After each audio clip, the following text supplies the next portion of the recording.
দিদির পক্ষ থেকে। ওটা কারো রাইটিং নয়। কিরে বাবা, সারাদি আমাকে ভালোবাসা দিচ্ছ? ভাই তোমাকে অনেক ভালোবাসা।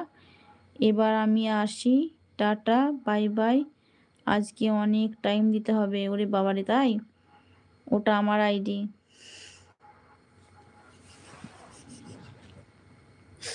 তুমি যা কথাগুলো আমাকে বলেছো দাদু, তোমার খবর আছে কাল থেকে। হুম, কাল থেকে তোমার খবর বানিয়ে দেবো আমি। আঙ্কেল গেল, চোখে কাঁচা লঙ্কা লাগিয়ে দেব। আঙ্কেল চলে গেলে চোখে কাঁচা লঙ্কা লাগিয়ে দেব। হাসছে ভাই। বলে দি, হ্যাঁ গো ভাই, দাদু সেই থেকে ওই আইডিটা অন করে রেখে দিয়েছে, দিয়ে এই আইডি থেকে সমানে কথা বলে যাচ্ছে, এমন কথা হচ্ছে হাসি কথা। আমি তো মাঝে মাঝে রেগে রেগে রেগে রেগে রেগে তুই তুকারি কত রকম বলে দিচ্ছি না, রেগে রেগে যা তো তোর সাথে দেখা ফাঁকা করিনি, কিছু কি বলে দিচ্ছি। কিছু হবে না সৌরভ, ওকে ধরতে দাও, তারপর আমরা সবাই দেখব। ধমকি দিচ্ছে তো দিতে দাও, তুমি শুধু বলবে সাহস থাকলে নাম্বারটা দাও। সৌরভ ভাইকে ভালোবাসা দিয়েছে ধনীরাম।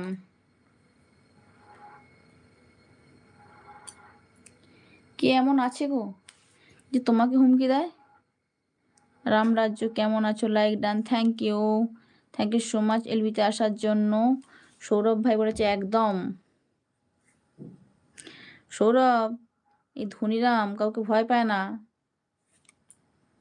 কেউ কিছু করলে তো বলছে তারা ঘরে যেয়ে মেরে আসবো আমি। সারদা, খাওয়া দাওয়া হয়েছে? দিদি দুটি মুড়ি খেয়েছি বসে বসে। তুমি তো ছিলে না, ধনীরামকে জিজ্ঞেস করো কিভাবে আমাকে হুমকি দিচ্ছিল। হ্যাঁ আমি তো ছিলাম না, আমি তো বেরিয়ে এলাম। আমি কমেন্ট করতেও পারছি না, আর ভালো লাগছে না কিছু। আমি বলছি যদি ঘুমিয়ে যাই, ফোন কোথায় পড়ে থাকবে, চার্জ থাকবে না, একই কারেন্ট চলে যাচ্ছে, তাই ফোনটা বের করেই ঘুমাই। লঙ্কামুখী 4 মাস আগের থেকে আইডিটা আসছে। লোকনাথ দাদু কবে থেকে এলো? লোকনাথ দাদু কবে থেকে এলো? সে 4 মাস আগে থেকে আইডিটা আসছে।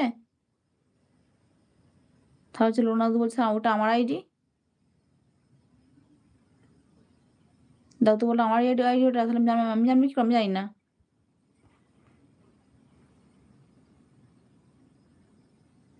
আমার বাড়ি কোথায় বলবো? বলো বলো।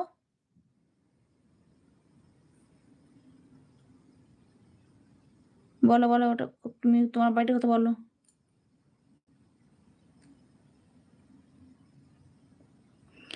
আজকাল যাকেই দেখি কাঁদতে দেখি, মনে হয় এই কান্নার পেছনে কোনো ভালোবাসার টিস্যু পেপার কোম্পানির ষড়যন্ত্র রয়েছে। বাবরে, তাই? কে এত কান্নাকাটি করছে? রামরাজ্য ছোট মুন্ডু দিও না। আমি কেন বলবো? তোকে বলতে হবে না। আমি এখন এসেছিলাম, আমি প্রথম এসেছিলাম তখন আইটা তোর লাইফে দেখেছি। তাহলে কে বলো না, এটা বলো না, আমি তো জানি না। তাহলে কে এটা? তুমি প্রথম যখন এসেছিলে, মানে তুমি 3 মাস ধরে আসছো, তার আগে তুমি দেখেছো তো? নাও বলে দিচ্ছি, আমার বাড়ি বাংলাদেশ। আমি কিছু বলবো না।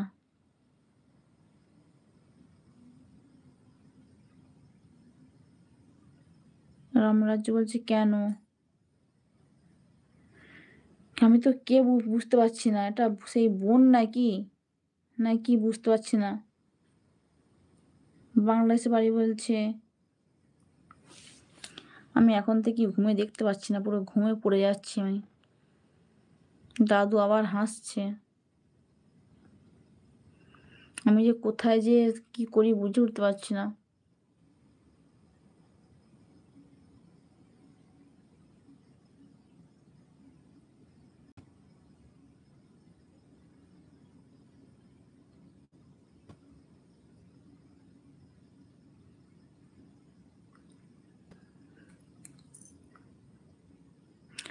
আগেও একই রকম কমেন্ট করতো, জিনকা বাম ডাম ডাম। কে বলো তো? সত্যি ধরিলাম আমি না, সত্যি আমি বুঝে উঠতে পারছি না। আমি শুলাম মনে হচ্ছে, আমাকে ঘুম পেয়ে যাচ্ছে। আমি শুয়ে পড়ছি, আমি ঘুম বুঝতে পারছি না আর।